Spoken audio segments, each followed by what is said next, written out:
તમે ન કરીએ. આવો દુનિયાનો દયાળુ દેવ હોય તો એ રામો પીર છે. સડી ડાકણી સાકડી મદા ઉકળે કે જેમ જોત જાગે મસાણા એ હળિયાત ભૂતા કરે હોકારા રણુદા ધણી રામ વારે પધારો ધણી રામ વારે પધારો. ગમે એ સ્થિતિમાં તમે ગમે એ મુશ્કેલીમાં આવો અને પીરને પ્રાર્થના કરો સાહેબ ઈ રામો પીર મદદ રીએ વાણિયાનું આવડું હાલક ડોલક થાય અને પીરને પ્રાર્થના કરે એની સેકન્ડે આવી જાય. આ રામા પીર લોકડીયો દેવ. અને આપણી ધરતી છે ને પીરાણાની ધરતી છે. અહીંયા નજીકમાં લઈ લ્યો પાળિયા દે રોપી પ્રથમ ધર્મ ધજાર અને દીદી એકલનો બેલી દુનિયા પ્રગટ વિહોળ પીર પાળિયા દે રોપી પ્રથમ ધર્મ ધજાર.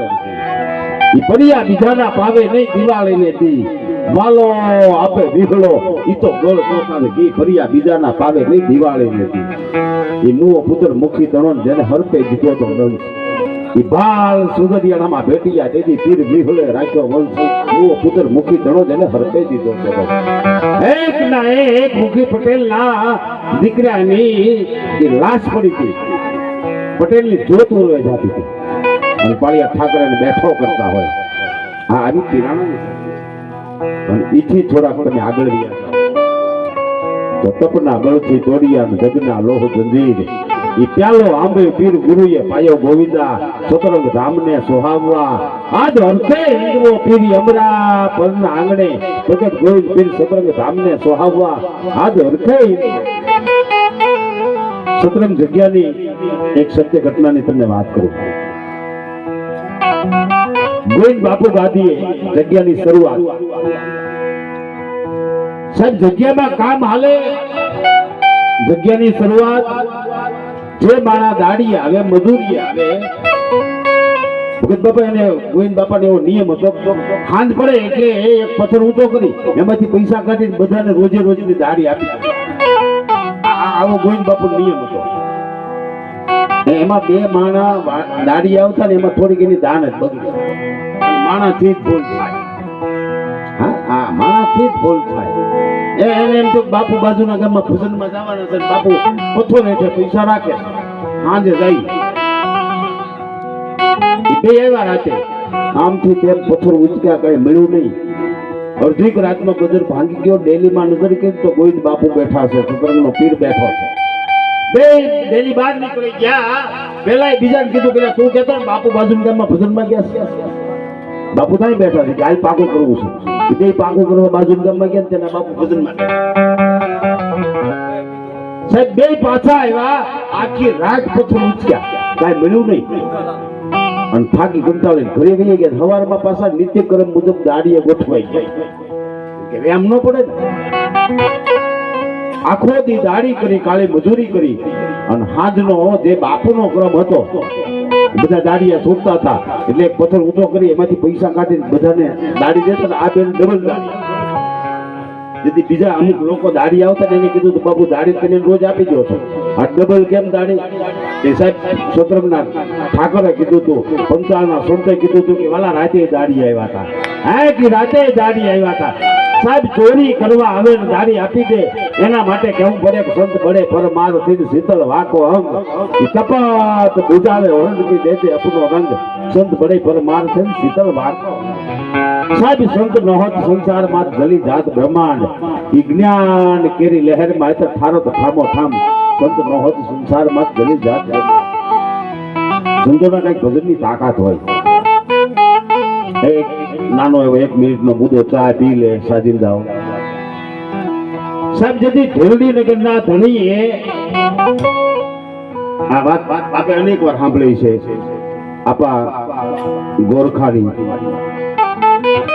ભીમા રબારી એનું ગોરખાનું જાણતા હતા. ઢેરડી નગરના ધણીનું મોરબીના નહીં આપા ગોરખાનું અને ઢેરડી નગરના માણસો આ ગોરખાનું ગાયું વાળી ગયા અને તેથી આપા ગોરખા પાસે ભીમા રબારી આવીને કીધું કીધું દરબાર નંદાર આપા ગોરખા આપણી ગાયું છે એ ઢેલની નગરના ધણીના માણસો વાળી ગયા છે. હવે શું કરશું? અને તેથી આપા ગોરખાએ કીધું કે ભીમા હા આપણે તો શું કરીએ પણ તું સલમ ભરે એ સલમ પીતા હતા, બંધાણી હતા. સલમ ભરીને હોકાની નેહથી ફૂંક મારી ભીમડા કરીને ભરાકો ઓલ્યા અર્જુન વાળા બાણ ઈ મોરબી માથે મંડાણ તે ગજબ ઉતાર્યો ગોરખા ભીમડા કરીને ભરાકો ઓલ્યા અર્જુન વાળા. સાહેબ આ ભજનની તાકાત દુનિયામાં કોઈ તાકાતથી કાંઈ ન થાય, તેથી સંતોના ભજન થી થાય છે. અને એવા અનેક દાખલા છે. ડોક્ટરોએ વૈદ્યોએ હકીમોએ કહી દીધું કે આને કોઈ ઈલાજ નથી, અને હાસવો જેટલાથી જીવે એટલાથી તમારા ભાઈ. અને સાહેબ કોઈ સાધુનો આશીર્વાદ મળી જાય એને દુનિયાની કોઈ તાકાત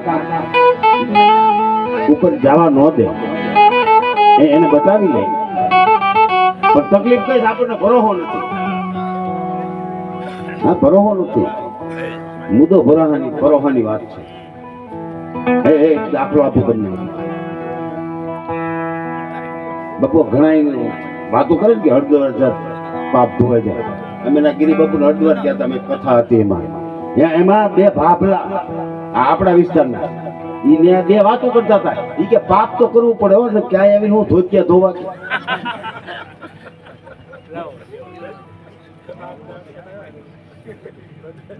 એક ભાઈ મને પૂછતા મને કે વિકલાલ હરિદ્વાર જાય ગંગામાં નાવા માટે પાપ ધોવાઈ જાય. 100% નકર ન્યા 150 કિલોમીટર હું દાટે 100% ધોવાઈ જાય. મને કે જાય કે મેં કીધું માં ગંગા છે ભલા મને કે પણ વિકલાલ ન્યાય ભરાવો થાય ને. મેં કીધું બહુ ભરાવો થાય એટલે એ દરિયામાં અડસેલો મારી જાય, દરિયામાં વિયા જાય પાપ. મને કે વિકલાલ દુનિયા આખીના વિશ્વના પાપ દરિયો કેટલું હંગરે. ઈ રત્નાકર સાગર છે, મોટા પેટ વાળો બાપ છે. પણ મને કે દુનિયા આખીના પાપ ન્યાય બહુ ભરાવો થાય ને એટલે ઈ અડસેલો મારી દે કાંઠે, ત્યાં કેરા કરીને બેઠા જ હોય. 5 કિલો પેકિંગ થઈને હોન ઘરે આવે, બાકી પાપ ક્યાંય જાય જ નહીં સાહેબ. હા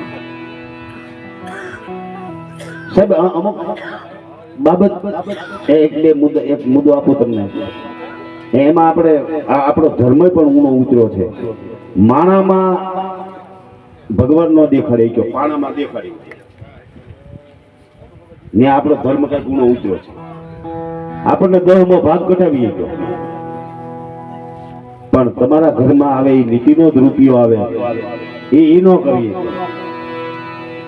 નકર લાખ રૂપિયા બૂસ મારી આવી 10,000 નું દાન શું પૂછી. ઠીક છે સમય બાપુ હારો એટલે વધારે સમય નથી બગાડવો. બેન ગાયત્રી બેન વિનંતી કરી જે એમને મજા આવે એવી ભજનની ગીતોની જે એમને મજા આવે, કારણ કે આનંદ કરવા જ મળ્યા છે. અને એક બીજું કહું તમને, આજનો કાર્યક્રમ જે છે મેં અગાઉ પણ કીધું એમ સરકારનો એવો હેતુ છે કે આપણી ગુજરાતની, આપણી સૌરાષ્ટ્રની આપણી ધરોહર જે પરંપરા છે, આપણી સંસ્કૃતિ છે, આ જળવાય રહે. આપણા ભજનો છે, આપણા લોકગીતો છે, આ આપણા સંતોની કંઈક વાતો છે, આ આપણી ધરતીની મર્દાનગીની સંતોની સુરવીરની કંઈક વાતો છે, આ જળવાઈ રહે. આ હેતુથી આ ઓલે જેવું છે હાવ દેશી પૈસા કહ્યું તો સિંહ આપણને ફાયદો શું કરે હાલો, પણ સિંહ હાસવવા પડે, એની પાછળ ખર્ચો જ કરવો પડે. કારણ કે સિંહ છે હા, એની પાછળ ખર્ચો જ કરવો પડે. એમ આ આપણી સંસ્કૃતિ, આપણી ધરોહર જાળવવા માટે આ સરકારનો પ્રયાસ છે. એટલે વિશેષ સમય પણ નથી બગાડવો, કારણ કે સમય મહત્વનો છે. કોઈ એમ કહેતો હોય ને કે ફલાણો માણા ખરાબ સાહેબ, માણા ખરાબ નો એનો સમય ખરાબ. બાબુ કોઈ આઠાના ઉછીના ન દેતું હોય, એની પાસે 5-25 કરોડ થઈ જાય ને એટલે મને ફરતા આટા મારવા. એટલે તમે માણા ખરાબ નથી હોતો, એનો સમય ખરાબ હોય. અને સમય હારે હાલી જવું ને એ મહત્વનું છે. એટલે બેનને વિનંતી કરવી જે એમને મજા આવે એવા કંઈક ભજન ગીતડા લઈને પધારે ગાયત્રી બેન દાણધારી બેન.